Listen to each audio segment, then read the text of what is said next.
guys, welcome back to my channel. My name is Brian James and this is DB Automotive. So it's been a while, but welcome to the inside of the bus. Over the past couple of months I've been airing it out so it's not so offensive when you walk into it. Okay, it's not too pleasant either, but it's not offensive. And we are getting there. But as you'll notice today, I'm not standing in front of the Chevron. That's because, well, it's not here. And you'll also notice that I haven't posted a couple of videos, or I haven't posted any videos in the past few weeks. That's because there's been a lot going on and I just haven't had time, and also I haven't had the Chevron here at home. And so let me fill you in on what's been happening. A few weeks ago I took the Chevron to an auto electrician because that's well and truly out of my wheelhouse. I'm sorry, I just don't do that. It was a lot more work than we expected. We knew we had to replace the battery. The fuel pump did have to be checked and gone over. So new battery, new fuel pump, new starter motor. Now the starter motor made promising sounds, clicking sounds, and that was about it. Unfortunately for the AE86s or the starter motors on the 4 AGEs, apparently they're not rebuildable. So we just bought in a new one. That'd be done. And then came the reason why, now we got it turning over, we had to find out the reason why it wasn't firing. Being a distributor, we had to, and being that the distributor and the whole car had sat next to the ocean for 10 years, we had to spray a lot of penetrating oil on it and wait for it to penetrate so we could get it apart. Nothing wrong with the distributor. Yes, the points did need cleaning. It's been 10 years, but that wasn't really the problem. So they started going through the wiring loom and eventually found a break in one of the more critical wires. Had a break in mid-loom. Now, there's no way in hell I would have been able to find that. So sometimes it pays to know where you draw the line and take it to a professional. While they were there, they also wired up the horn. They got all the LED lights working. They got the whip aerial working. And so, yeah, they had quite a long list of things to do. And subsequently, yes, it was an expensive item, but it was well worth it. The car now runs. It starts first pop, and with that Super Trap exhaust on it, I'll tell you what, it sounds pretty nice too.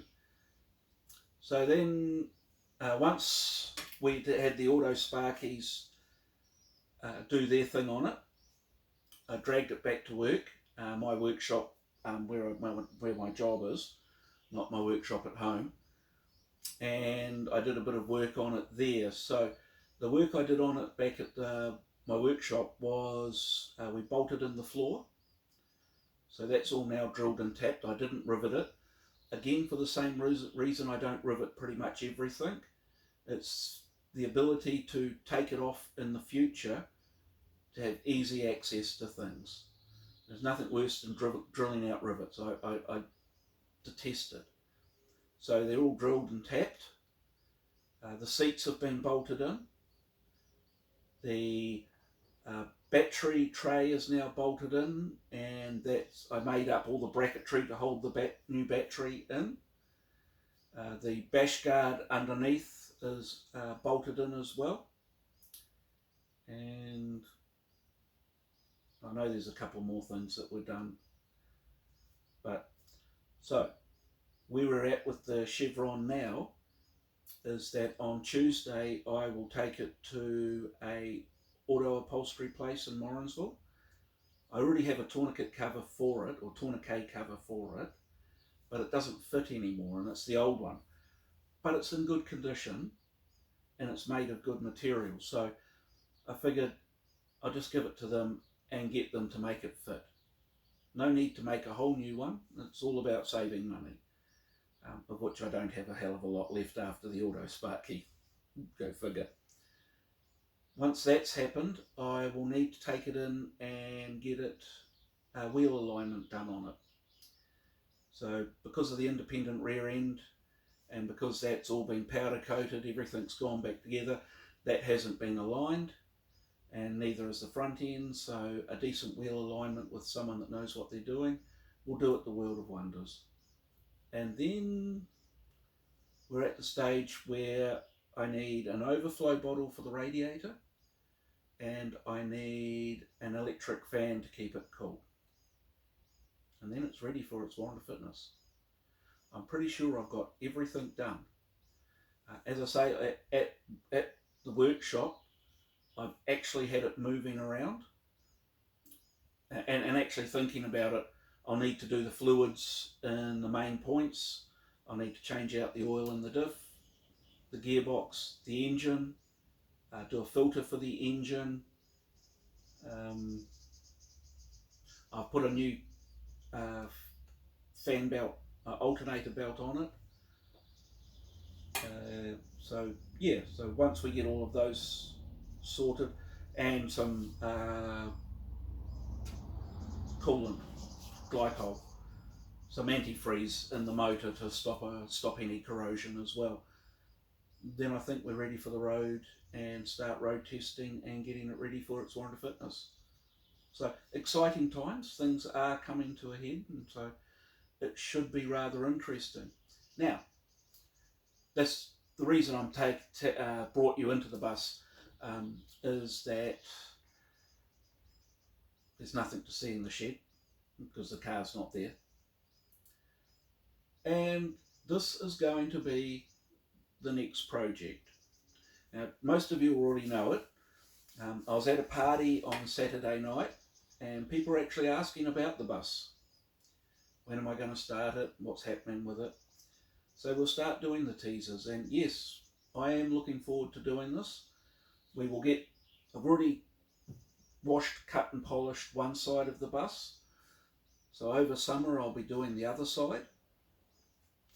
And then we'll start in on the inside. I believe if I look at it quite bluntly, I need to start at the back and work my way forward. We need to pop all the panels off, get rid of all the old insulation. I believe it's waterlogged and it's doing no good for anyone. I need to, first of all, before I even pop all the front internal panels, once we cut and polish the outside, I need to paint the roof. I'll get a rubberized paint to paint and seal the roof. The lights, the back lights are corroded, so I'll be replacing them with LEDs, but the same LEDs that I have on the Chevron I will get for the back of the bus because they're the same diameter and they're round, so aesthetically they won't change. And yeah, I'm actually looking forward to getting in and doing the bus. And yeah, we'll do a will it start video for the bus, because the motor is an Isuzu diesel. It's not the original Bedford motor. So motor and gearbox are an Isuzu item.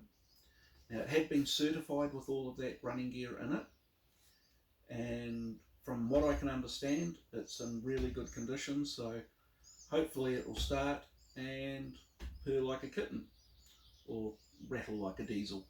Yeah, we never know. So yeah, that's pretty much where we are at the moment.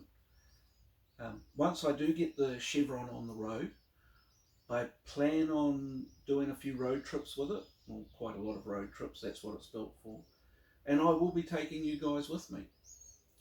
So in between getting the bus done and getting the interior back to at least a livable interior that's not overly offensive, you'll be going on car runs with me. If I can make the Fraser 5000, I will, but I won't be doing it if I cannot get a warrant of fitness. I'm not going to take that risk. So yeah, look, that's where we are. Thank you very much for taking the time to listen to me waffle on. And hopefully next week I will have the car back here, and you can hear it going, and you can see it as how it sits on the ground. Yeah, it's looking good. And so yeah, thank you very much. You have a great day, and we'll catch up with you next week. Okay, bye.